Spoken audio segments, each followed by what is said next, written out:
మొదటిసారి మదిని చేరి నిదరలేపిన ఉదయమా, వయసులోని పసితనాన్ని పలకరించిన ప్రణయమా, మరి కొత్తగా మరో పుట్టుక అనేటట్టుగా ఇది నీ మాయేనా, నేనని నీవని వేరుగా లేమని చెప్పినా వినరా ఒకరైనా.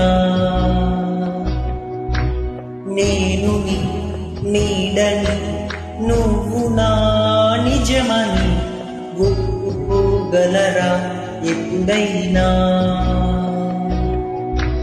రెప్ప వెనకాల స్వప్నం ఇప్పుడెదురయ్యే సత్యం కలిస్తే